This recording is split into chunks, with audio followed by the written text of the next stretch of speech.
The sky above Prime burned red. Queen Aryazeth stood on what remained of her palace, watching her world die. Smoke rose from 1,000 cities. The air smelled of burning metal and ash. She could hear explosions in the distance, getting closer with each passing minute. Her hands trembled as she gripped the broken railing. Once, those hands had commanded fleets across 10,000 star systems. Once, her people had ruled half the galaxy. Now she could barely stand without feeling dizzy. The Ravagers had come 3 months ago. They appeared without warning, pouring through like a plague of metal locusts. Ship after ship, drone after drone, they consumed everything in their path. The fleet had fought bravely, but bravery meant nothing against an enemy that felt no fear and never stopped coming. Queen Aryazeth closed her eyes and reached out with her mind. Her psychic powers had once been strong enough to move moons and crush enemy ships with thought alone.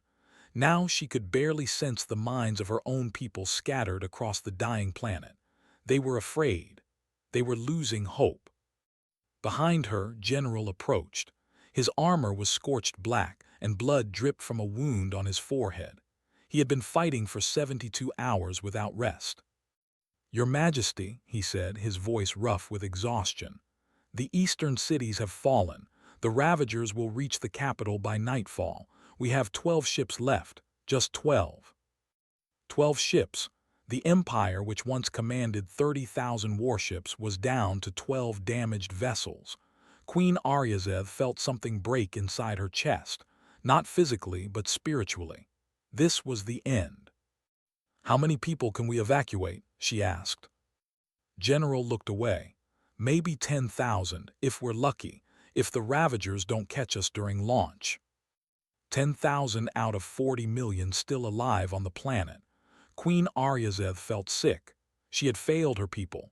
She had led them to extinction. "There must be another way," she whispered. "There is no other way, Your Majesty. We have no allies, no one will help us. They refused our calls, they closed their borders. Even the merchant guilds won't return our messages. We are alone." Queen Aryazeth knew why no one would help. They had not been kind rulers in their glory days. They had conquered and enslaved dozens of species. They had taken what they wanted and crushed anyone who resisted. Now, when they needed help, all those old enemies were happy to watch them burn. Karma, the humans would call it. The humans. Queen Aryazeth felt a strange chill run through her body at the thought. 30 years ago, they had tried to conquer Earth. It should have been easy. Humans were primitive, barely reaching their own moon when the Armada arrived. But humans had fought with a fury that shocked the galaxy. They had used nuclear weapons on their own colonies to stop landings. They had rammed their ships into cruisers. They had refused to surrender even when defeat seemed certain. The border wars had lasted 5 years and cost both sides millions of lives. In the end, they had retreated, not because they couldn't win, but because the cost of winning was too high. Humans were crazy. They would rather die than kneel. After the war, they had avoided human space. An unspoken agreement had formed. We stay away from you, you stay away from us. The two species had not spoken in 3 decades. But now, standing on her dying world, Queen Aryazeth thought about those crazy humans. She thought about their refusal to surrender. She thought about their willingness to sacrifice everything for their freedom. "General," she said slowly, "open a quantum gate." General stared at her. "To where, Your Majesty?" "To human space." The general's face went pale.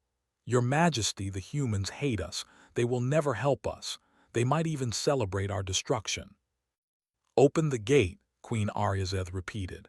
Her voice was stronger now. It was a desperate plan, maybe even a foolish one, but it was the only plan she had left. The general bowed and walked away, speaking urgently into his communicator. Within minutes, the palace courtyard began to glow with blue light. Ancient machines hummed to life, drawing power from the planet's dying core. A tear in space formed, showing the darkness of the void beyond. Queen Aryazeth reached out with her mind, sending a simple message through the gate. Help us, please." She didn't expect an answer. She didn't expect anything except silence and death. So when she felt human minds on the other side of the gate, she gasped in shock. There were thousands of them, confused, afraid, desperate minds. Refugees, she realized. Humans running from something, running from the Ravagers. The gate stabilized, and through the swirling portal, figures began to emerge. They wore old spacesuits covered in patches and repairs. They carried weapons that looked outdated even by human standards. They looked tired, hungry, and lost. The first human through the gate stopped and stared at Queen Aryazeth. He was a man of average height with short black hair and dark eyes that had seen too much war. His nameplate read. Behind him, more humans poured through, hundreds, then thousands. They spread out across the courtyard, looking around at the burning city with grim faces. These were not soldiers. These were survivors. Queen Aryazeth tried to speak, tried to form the words to beg for their help. But the effort of opening the gate and reaching out with her mind had been too much. Her vision blurred. Her legs gave out. She felt herself falling. The last thing she saw before darkness took her was the human named rushing forward to catch her. A human, her enemy, saving her from hitting the ground. Then everything went black. When she woke up later, she found herself lying on a medical bed. Human voices spoke in hushed tones nearby. She tried to sit up, but her body felt like it weighed 1,000 pounds. "Stay down," a voice said in broken. "You use too much power, you need rest." Queen Aryazeth turned her head and saw a human woman with kind eyes checking strange medical instruments.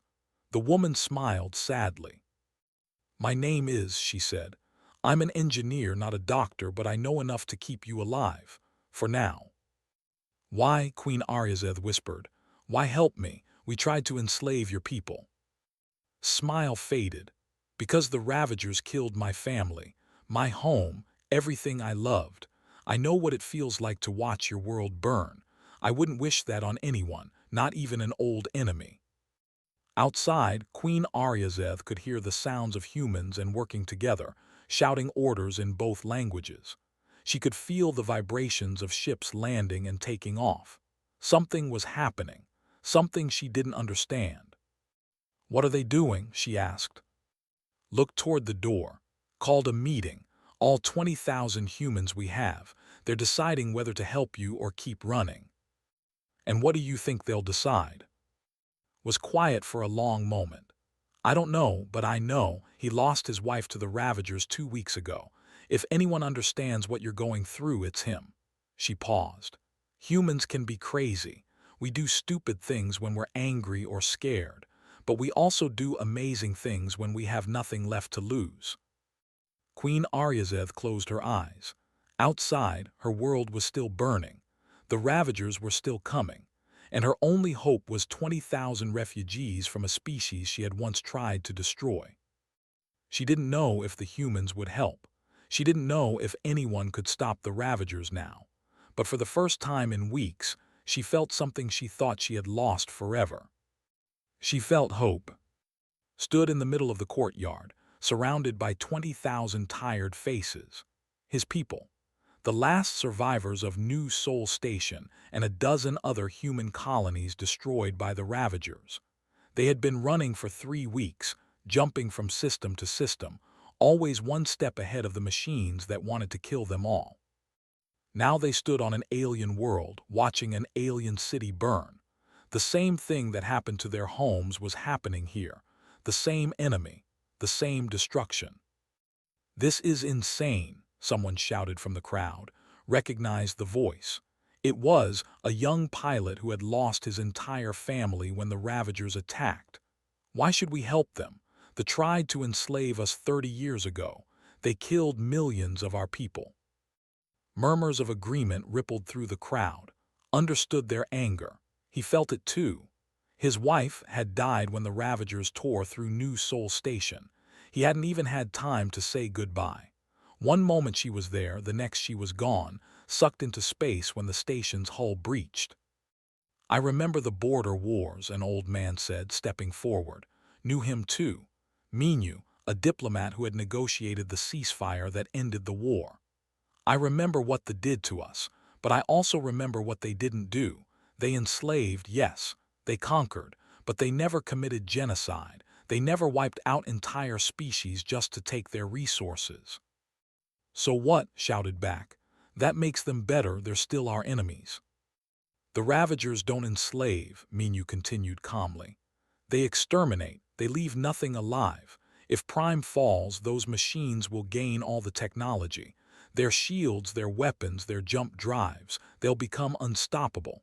He paused, looking around at the crowd. And then they'll come for what's left of humanity. The crowd grew quiet. Everyone knew Minu was right. The human colonies that still survived were scattered and weak. Without help, without allies, they would fall one by one. There's something else, a woman's voice called out. Pushed through the crowd, her engineering tools still hanging from her belt. I've been looking at their technology. Their energy shields are more advanced than anything we have. If we could combine their shield technology with our weapon systems, we might actually have a chance against the Ravagers. Might, said bitterly. We might have a chance, or we might just die here alongside them. Had been quiet, listening to his people argue. Now he spoke, and his voice cut through the noise like a blade. We're going to die anyway. Everyone turned to look at him. He stepped forward, his face hard. Look around you. We're 20,000 refugees on broken ships with barely enough fuel to make one more jump. We have no home, no allies, no future. We've been running for weeks and the Ravagers keep finding us. They're faster than us, stronger than us. If we run again, they'll catch us eventually. He paused, looking at each face in the crowd, his people, his responsibility. But if we stand here, if we fight here, we might accomplish something. We might hurt them. We might slow them down. We might save millions of lives, human and both.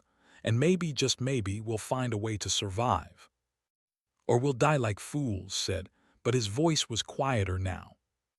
Better to die fighting than running, replied. Better to die for something than nothing. The crowd was silent, could see people thinking, weighing their options. He knew many of them wanted to keep running. It was the smart choice, the logical choice. But humans weren't always logical. I'm staying, said suddenly. I'm staying because I'm tired of running. I'm tired of being afraid. And I'm tired of watching the Ravagers destroy everything I care about. I'm staying too, another voice called out. It was a former smuggler who knew every trick in the book for staying alive. I know these star systems. I know places we can hide, shortcuts through asteroid fields, places where the Ravagers can't follow. If we're going to fight, I can help. One by one, people began to speak up. Some said they would stay. Others said they would fight. Not everyone agreed. Some people chose to take one of the transport ships and keep running. Didn't stop them. Everyone had the right to choose their own fate. By dawn, the count was clear. 15,000 humans would stay and fight. 5,000 would leave on 3 transport ships, heading for the distant colonies in the hope of finding safety. Watched the 3 ships lift off, their engines glowing bright against the dark sky. He didn't blame the people who left. He just hoped they would survive long enough to remember what happened here. When he turned back to the palace, he found Queen Aryazeth standing in the doorway, supported by General. She looked weak, but her eyes were alert and sharp. You stayed, she said, her voice barely above a whisper. We stayed, corrected, but we're not doing this for you. We're doing it because the Ravagers need to be stopped, and because humanity doesn't run forever. Queen Aryazeth nodded slowly. What do you want in return? Had thought about this question all night. He could ask for anything. Territory, wealth, weapons. They were desperate enough to agree to anything. Supplies, he said. Food, water, medical equipment. Access to your technology so we can upgrade our ships, and freedom to plan our own strategies without interference. The Queen looked surprised. That's all. That's all. We're not here to conquer you or rule you. We're here to survive, and to make sure the Ravagers regret ever messing with humanity." General stepped forward, "And when this is over, if we survive?" Met his eyes. "When this is over, we go our separate ways. No debts, no obligations. We'll remember we fought together, but that doesn't mean we have to be friends." Queen Aryazeth smiled sadly. "Fair enough. General, give them whatever they need. Full access to our technology and resources." The next week was chaos. Humans and worked side by side for the first time in 30 years. At first, it was awkward.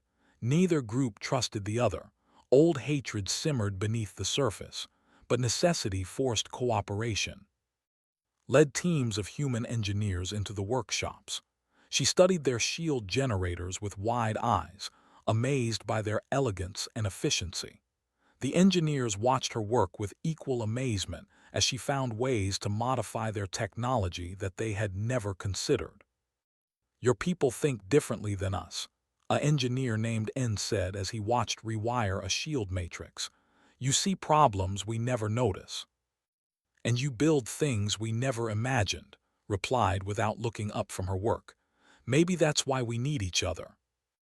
Worked with pilots, learning how their ships handled. The craft were faster and more maneuverable than human fighters, but they required psychic links to pilot effectively. Humans couldn't use the psychic controls, but they found other ways. "We'll wire in manual controls," said, pointing at schematics. "It won't be as elegant, but it'll work, and we can add human weapon systems here and here." The pilots looked skeptical, but they helped anyway. They had seen humans fly during the border wars. They knew how dangerous human pilots could be when they stopped caring about their own survival. Spent his time mapping the star system, finding every asteroid field, every nebula, every place where a small fleet could hide or ambush a larger one. He shared his findings with General, who listened with growing respect. "You know these systems better than my own scouts," the general admitted. "I used to smuggle goods through here," said with a shrug. "Before the Ravagers came, before everything went to hell, I know every hiding spot and shortcut within 50 light years. That knowledge might save us all." While engineers and pilots worked together and Queen Aryazeth planned strategy, they stood over a holographic map of the system, watching red dots represent Ravager ships moving closer. "They'll be here in 4 days," Queen Aryazeth said. "Maybe 300 ships, maybe more. We have 12 warships and 15 human transports that we've converted into makeshift combat vessels. The numbers are impossible." "The numbers are always impossible for humans," replied. "We're used to it." He pointed at the Crimson Nebula on the map, a massive cloud of ionized gas that lit up the system like a wound. "What if we fight them there?" "The nebula," Queen Aryazeth frowned. "Sensors don't work well in the interference. Ships lose communication, it's chaos." "Exactly," said with a grim smile. "The Ravagers coordinate through there. They're stronger because they work together perfectly. But in the nebula, that coordination breaks down. They'll have to fight as individual ships. We can use that." Queen Aryazeth studied the map. "It's risky. We could lose our own coordination too." "We're already outmatched. At least this gives us a chance." The Queen was quiet for a long moment. Then she nodded. "We'll do it your way, but I want you to know something. Whatever happens in that nebula, I'm grateful. You could have run. You should have run, but you stayed." Thought about his wife, about his home, about everything he had lost. "Humans are stubborn," he said. "It's our worst quality and our best one." 3 days later, the Ravagers arrived. The Ravagers came out of like a storm of metal and death. 300 ships materialized at the edge of the system, their black hulls absorbing the light of the dying sun. They moved in perfect formation, synchronized by that connected every machine, every drone, every weapon. On the bridge of the indomitable Spirit, watched the enemy fleet appear on his screens. His hands were steady, but his heart pounded in his chest. 27 ships against 300. It was suicide, but humanity had faced impossible odds before. "All ships report status," he said into the communication channel. One by one, the captains checked in. 12 warships, their shields glowing with the new modifications team had designed. 15 human vessels, transports that had been stripped down and armed with every weapon they could carry. They looked like scrap compared to the Ravagers, but they were ready to fight. Queen Aryazeth stood beside, her presence a strange comfort. She had recovered some of her strength over the past few days, and now her psychic powers flowed through the fleet, connecting all the ships in a web of shared awareness. "They're moving toward us," she said, her eyes distant. "They'll be in weapons range in 20 minutes. "Good," replied. "Begin the retreat, make it look real." The Allied fleet turned and ran, not toward safety but toward the Crimson Nebula. Behind them, the Ravager fleet followed like predators chasing wounded prey. They accelerated, eager for the kill. Fighter squadron flew at the rear of the formation, drawing fire and keeping the Ravagers interested. Plasma bolts streaked past his cockpit, close enough that his shields flickered with each near miss. "They're taking the bait," he reported, his voice tight with adrenaline. "Closing fast." "Hold formation," ordered. "Don't engage yet, we need them inside the nebula." The Crimson Nebula loomed ahead, a massive cloud of red and orange gas that stretched across millions of kilometers. Lightning danced through the clouds, and electromagnetic storms raged in the depths. It was beautiful and deadly. The first human ships entered the nebula, and immediately their sensors went dark. Communication became broken and choppy, but had planned for this. Every ship had specific coordinates, specific hiding spots in the nebula where they would wait. The ships followed, disappearing into the crimson clouds. Queen Aryazeth gasped as the nebula's interference disrupted her psychic connection to the fleet. Suddenly, she couldn't sense her people anymore. The silence in her mind was terrifying. "Trust the plan," said quietly. "Everyone knows what to do." The Ravagers didn't hesitate. They plunged into the nebula after their prey, 300 ships diving into the storm. And that's when everything changed. Inside the nebula, the Ravagers' perfect coordination shattered. The electromagnetic interference blocked their signals. Suddenly, each ship was on its own, blind and isolated. They spread out, searching for targets they could no longer track. That's when the humans struck. From the clouds above, ship, the Iron Will, dropped down on top of a Ravager cruiser. Her modified shields let her get close, closer than should have been possible. She fired every weapon she had at point-blank range. The Ravager ship's hull cracked open, spilling debris and sparks. "One down," she reported, her voice filled with fierce joy. "Moving to next target." All across the nebula, similar ambushes happened. Human and ships appeared from the clouds, struck hard, and vanished back into the cover before the Ravagers could respond. It was guerrilla warfare on a massive scale.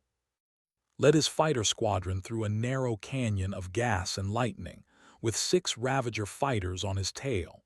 He flew like a madman, weaving between lightning strikes that would have vaporized his ship. The Ravagers followed, trying to match his maneuvers. They couldn't. 3 of them flew straight into a lightning storm and exploded. 2 more collided with each other when suddenly reversed direction. The last one got caught in a crossfire when ship appeared from behind an asteroid. "These machines fly like they're following a program," said, laughing despite the danger. "They can't improvise, they're predictable." But predictable didn't mean weak. The Ravagers still had numbers and firepower, and as the battle raged on, they began to adapt. They started grouping together, creating small clusters that supported each other. They stopped chasing targets into obvious traps. Watched the battle unfold on his limited sensors. He could only see the ships near him, but he could hear the radio chatter. He heard victories and losses. He heard screams cut short when ships exploded. The cruiser Eternal Dawn reported heavy damage. Its shields were failing, and it had lost 2 engines. General commanded that ship, and heard the general's voice ordering his crew to abandon ship. "Negative," said quickly. "Eternal Dawn, full power to forward shields. Ram the nearest Ravager carrier." There was a pause. Then General's voice came back, filled with grim understanding. "Confirmed. It has been an honor, humans." The Eternal Dawn accelerated, its dying engines pushing it forward. It crashed into a Ravager carrier at full speed, and both ships exploded in a ball of fire that lit up the entire nebula for a moment. The explosion took out 2 more Ravager ships nearby. Closed his eyes. Thousands had just died. People Queen Aryazeth had known, had led, had loved. He heard her make a small sound of pain beside him. "I'm sorry," he said. "Don't be sorry," she replied, her voice hard. "Just make their sacrifice count." The battle continued. A human transport, the New, lost all its weapons when a Ravager missile hit its port side. The captain, a woman named Sara, didn't hesitate. She aimed her ship at the nearest Ravager dreadnought and pushed the engines to maximum. "For humanity," she said simply. The New struck the dreadnought like a hammer. The impact tore both ships apart, but it created a gap in the Ravager formation. 3 fighters flew through that gap and destroyed the ships behind it. But the victories came at terrible cost. Half the human fleet was gone. A third of the ships were destroyed or crippled, and the Ravagers kept coming. They were adapting to the nebula's chaos, learning how to fight without their coordination. Realized with cold certainty that they were going to lose. The plan had worked better than he expected, but it wasn't enough. The Ravagers still outnumbered them 3-1, and those odds were only getting worse. His voice crackled over the radio. "My shields are failing. I've got 4 Ravagers on me and I can't shake them." He checked his sensors and saw her ship fleeing through the nebula, trailing smoke and debris. He started to order other ships to help her, but he knew they couldn't reach her in time. Queen Aryazeth suddenly grabbed his arm. Her eyes were wide, filled with a desperate idea. "I can end this," she said. "There's a technique, forbidden but effective. I burn my life force completely and release it as a psychic shockwave. It will disable every Ravager in the nebula." "And kill you," said. "Yes." He stared at her. "No. It's the only way." "No," he repeated more forcefully. "Listen to me. During the border wars, Earth was almost destroyed. Our defenses were breaking, our fleets were gone, we were ready to surrender. But you know what saved us?" Queen Aryazeth shook her head. "Not a weapon, not a sacrifice. Hope. We found one moment of hope and it gave us strength to keep fighting. If you die here, your people lose hope. They lose their future. You have a duty not just to win this battle, but to lead them through whatever comes next." "But we're losing." "Then we lose together," said, "but we don't give up." Before Queen Aryazeth could respond, alarms blared across the bridge. New contacts were appearing on the sensors. More Ravager ships, reinforcements arriving from outside the nebula. His heart sank. They had hurt the Ravagers, killed maybe 100 of their ships, but now fresh enemies were arriving, and the Allied fleet was exhausted and broken. His voice came over the radio one last time. "It's been an honor. Tell my family I fought well." "No." The transmission cut out. On his sensor screen, her ship's icon blinked and disappeared. All around the nebula, the remaining ships fought desperately, but everyone could see the truth now. They were out of time, out of ships, out of hope. Looked at Queen Aryazeth and saw tears running down her face. Not just for her people, but for the humans who had died helping her. For and Sara and General and all the others. "I'm sorry," she whispered. "I'm so sorry I brought you here to die." Opened his mouth to respond, to say something comforting or brave.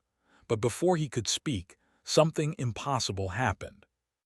Queen Aryazeth's eyes suddenly blazed with light. Not the dim flicker of her weakened powers, but a brilliant, overwhelming radiance. Her whole body began to glow. She wasn't burning her life force like she had planned. This was something different, something stronger. And realized what had changed. She had something worth living for now. She had seen humans sacrifice themselves for her people. She had seen die helping her. She had witnessed hope and courage and everything that made life worth fighting for. And that had ignited something in her that went beyond just power. It had ignited her will to live. The light that erupted from Queen Aryazeth filled the bridge of the indomitable spirit. Had to shield his eyes, the brilliance was so intense. He could feel heat radiating from her body, could feel the air itself vibrating with power. But this wasn't destruction. This was something else entirely.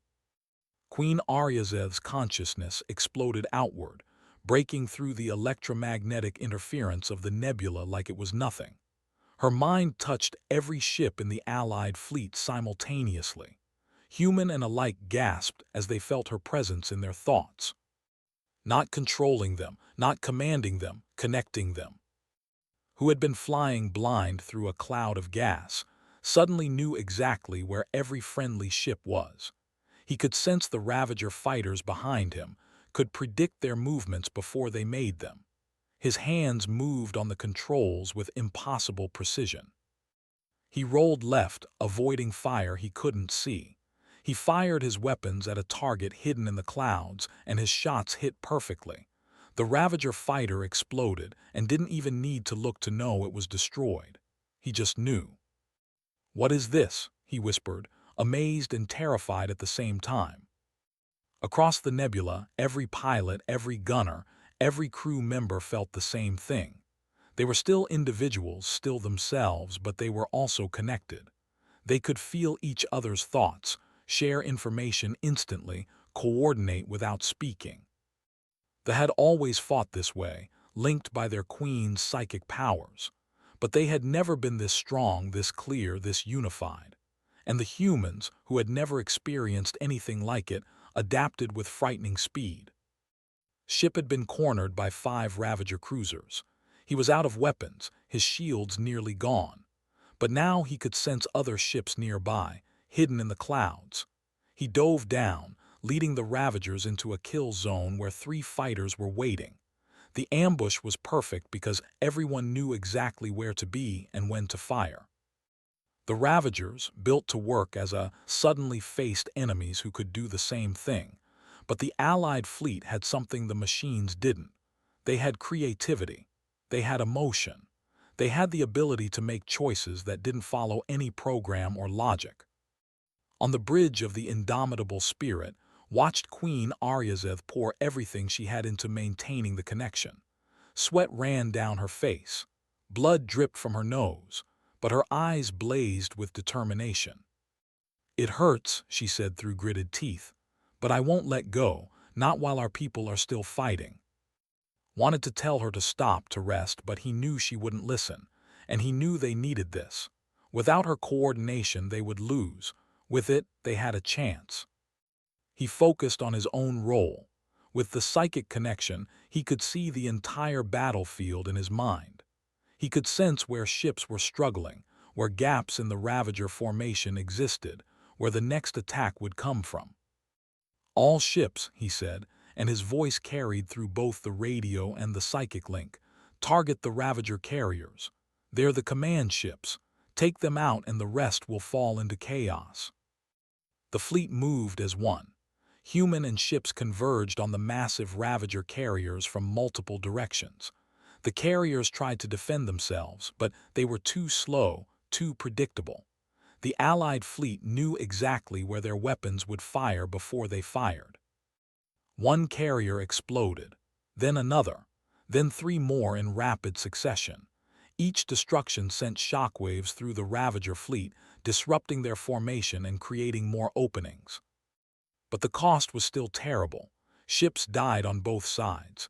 The human transport carrying Minu, the old diplomat, took a direct hit to its engine core. Minu died instantly, along with his entire crew. Through the psychic link, everyone felt the moment of his death, a brief flash of pain and then silence. felt tears on his face but didn't stop. He couldn't stop. Minu's sacrifice, like all the others, had to mean something.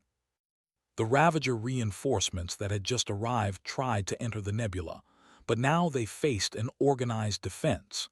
Ships that had been scattered and desperate minutes ago now moved with perfect coordination. They formed a barrier at the nebula's edge, meeting the reinforcements with concentrated fire. Queen Aryazeth directed the defense, her mind processing information from dozens of ships simultaneously. She saw patterns in the Ravager movements that no single person could have noticed. She predicted their tactics and countered them before they could be executed. "Left flank, pull back," she commanded. "They're trying to surround us. Center formation, push forward. Drive them into the asteroid field where their big ships can't maneuver." The fleet obeyed instantly. The Ravagers found themselves being herded, manipulated, outmaneuvered by an enemy that seemed to know their every move. It was the opposite of what usually happened. Usually, the Ravagers overwhelmed their enemies with superior coordination. Now they were the ones being out-coordinated. Led a strike team of fighters deep into enemy territory. They moved like a school of fish, each one knowing exactly where the others were, each maneuver perfectly synchronized. They tore through Ravager fighter screens and struck at the vulnerable spots on larger ships. "This is incredible," said, his voice filled with exhilaration. "I can feel what you're all thinking. I know what you're going to do before you do it." Focus warned. "The connection takes energy, don't get distracted." But was right.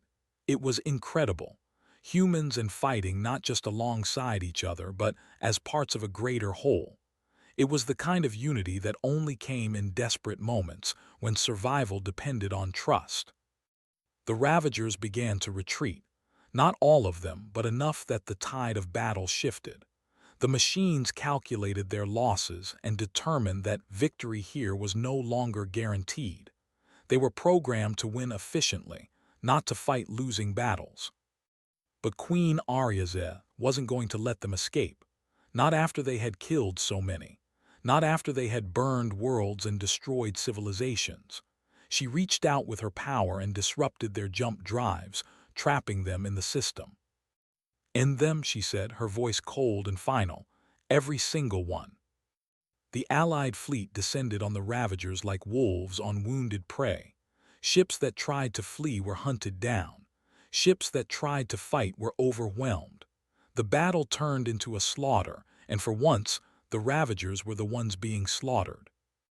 But maintaining the psychic connection was destroying Queen Aryazeth, could see it. Her skin had turned pale, almost translucent. Her hands shook. Blood ran from her eyes and ears. She was burning herself up, keeping everyone connected.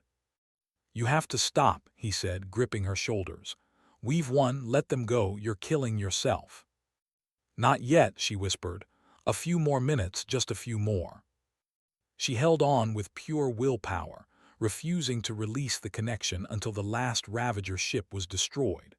When the final explosion lit up the nebula, when the last enemy icon vanished from the sensors, she finally let go.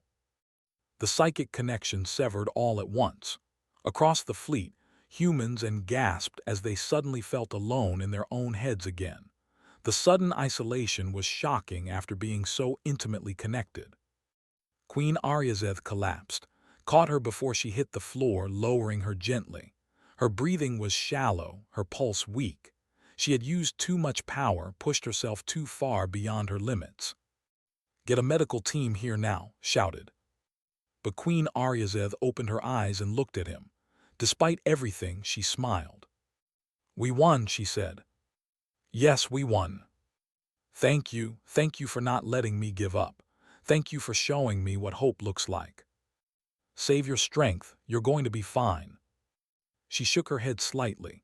"I don't know if I'll be fine, but I know my people will be, because we have allies now.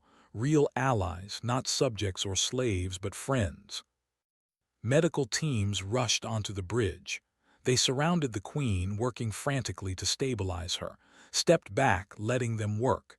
His whole body felt numb. The battle was over, but he couldn't quite believe it. He could see the nebula. It was still beautiful, still red and orange and full of lightning. But now it was also full of debris. Hundreds of destroyed ships, Ravager and Allied alike, drifted through the clouds. How many had died? How many humans? How many? The numbers were too terrible to think about. But they had won. Against impossible odds, they had won. His voice came over the radio, tired but alive. "You there?" "I'm here." "We did it. We actually did it." "Yeah," said quietly, "we did." All across the fleet, similar conversations were happening. People who had expected to die were realizing they had survived. The relief was overwhelming.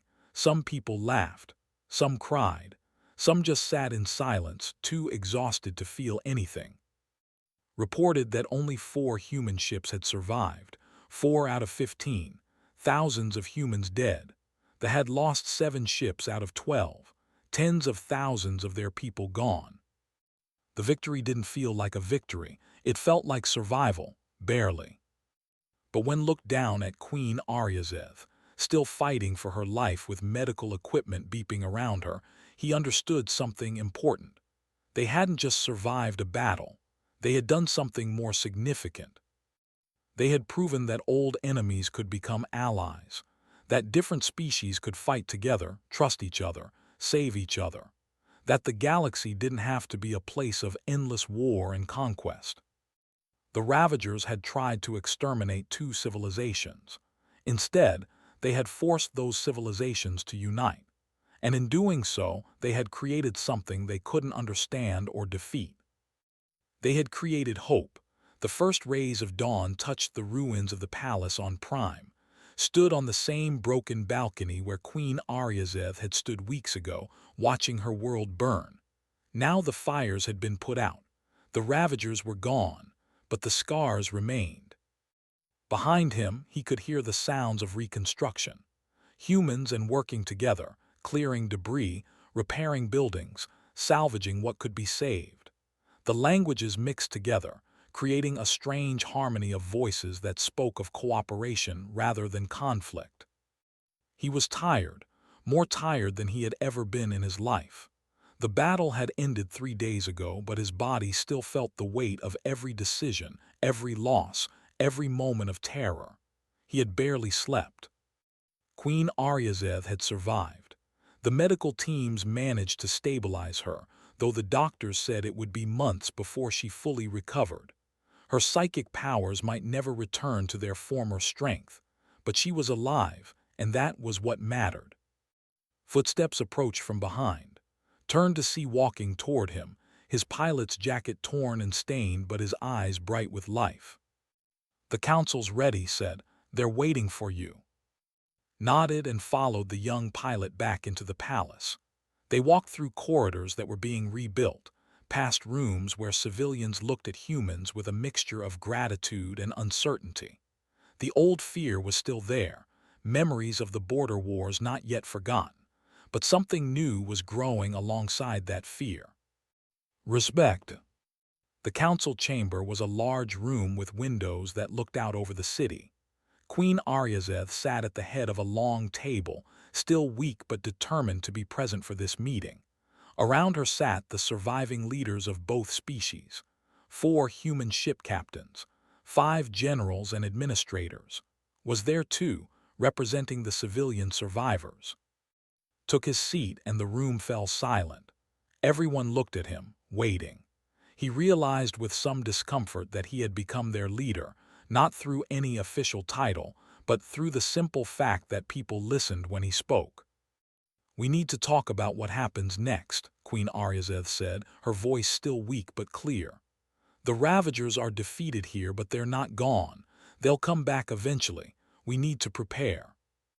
We also need to talk about our people," added. "The humans who stayed to fight, we left behind everything. Our homes are destroyed. We have nowhere to go." Queen Aryazeth looked directly at. "What do you want? I promise to give you anything, territory, resources, name it." Had thought about this moment during the long nights after the battle. He had thought about what his people needed, what they deserved. He could ask for a planet. He could demand wealth or power. They were desperate enough to agree to almost anything. But that's not what humanity needed. That's not what the galaxy needed. I want a treaty, he said simply. Not an alliance where one side serves the other. Not a temporary agreement that ends when the danger passes. A real treaty, between equals. The leaders looked surprised. One of them, a general named Ara, frowned. What kind of treaty? A partnership, explained. We help each other rebuild. We share technology freely. We defend each other's territory, but neither side rules the other. We make decisions together as partners. The Galactic Coalition, Queen Aryazeth said softly, understanding immediately. You want to create something new, something the galaxy has never seen before. The galaxy is full of empires, said. Everyone trying to conquer everyone else. Everyone fighting for dominance. But that's not sustainable. The Ravagers proved that.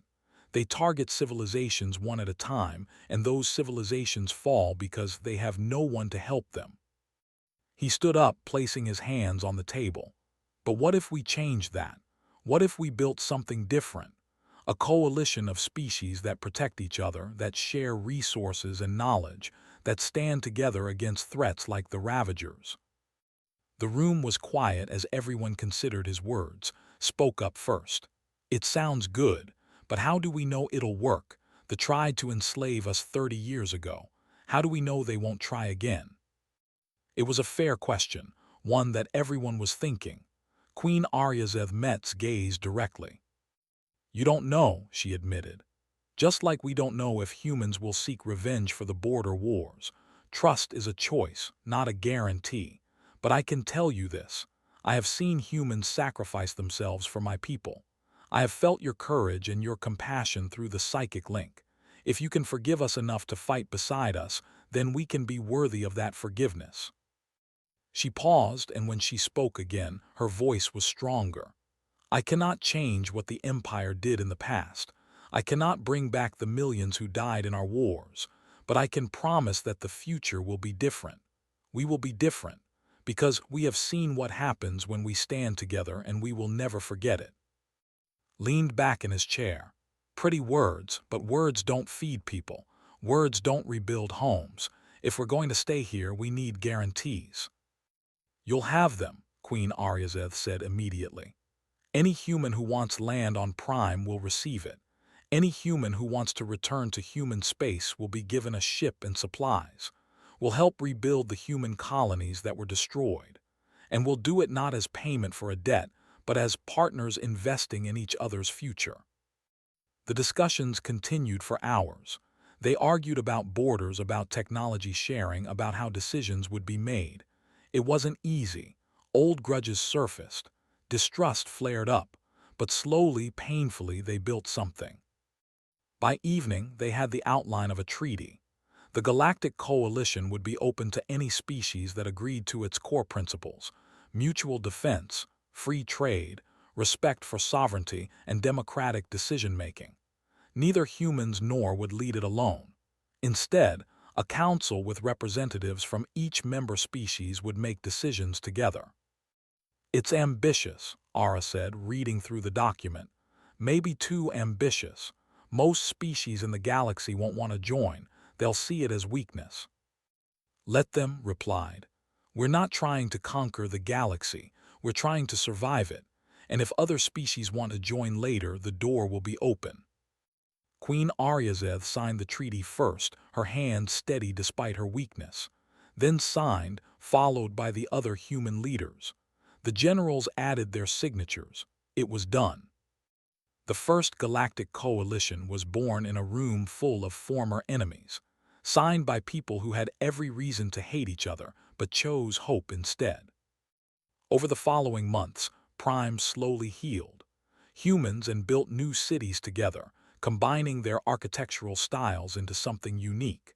Human families settled on land provided by the government. Engineers worked alongside human technicians to repair the planetary defenses. Not everything was perfect. There were arguments, misunderstandings, moments when old hatreds threatened to tear apart what they had built. But each time, people remembered the battle in the nebula. They remembered fighting together, dying together, surviving together, and they chose to keep trying. News of the coalition spread across the galaxy. Some species laughed at it, calling it naive or doomed to fail. Others watched with interest, wondering if it might actually work. A few even sent ambassadors, curious about this strange alliance between former enemies. Spent his time traveling between human and settlements, helping to solve problems and strengthen connections. He missed his wife every day. He missed his old life, but he found purpose in building this new future. One evening, he returned to the palace balcony where this had all begun. Queen Aryazeth was already there, stronger now, but still carrying the scars of that desperate battle. "Can't sleep?" she asked. "Too many thoughts," replied. "I keep thinking about everyone we lost. Minu, Sara, General, thousands more whose names I never learned." "I think about them too," Queen Aryazeth said quietly. "Every day, the weight of their sacrifice." They stood in silence for a while, watching the city lights spread across the landscape. The darkness was being pushed back, slowly but surely. "Do you think it was worth it?" asked. "All those deaths, all that pain, was it worth it for this?" Queen Aryazeth considered the question carefully. "I don't know if anything can be worth the cost of so many lives, but I know that their deaths created something that never existed before. A chance for different species to live together in peace. A chance to be better than we were." She turned to look at him. "You gave me that. When I was ready to die, when I had given up hope, you reminded me that the future was worth fighting for. Not just surviving, but living, building, growing." "We did it together," said. "That's the point of the coalition. None of us are strong enough alone, but together we might be strong enough to face anything. Even the Ravagers. Even them. They'll come back eventually. But when they do, they won't find isolated civilizations they can pick off one by one. They'll find a galaxy that's learned to stand together." Queen Aryazeth smiled. "You're an optimist." "I'm human," replied. "We're stubborn that way." 10 years passed. The Galactic Coalition grew from 2 species to 7, then 12. New worlds joined, attracted by the promise of mutual protection and shared prosperity. The Coalition fleet, combining technology and tactics from multiple species, became a force that even the Ravagers hesitated to attack. Prime became the Coalition capital, a symbol of what former enemies could build together. Its cities mixed architectural styles from a dozen worlds. Its streets were filled with people of different species, working and living side by side.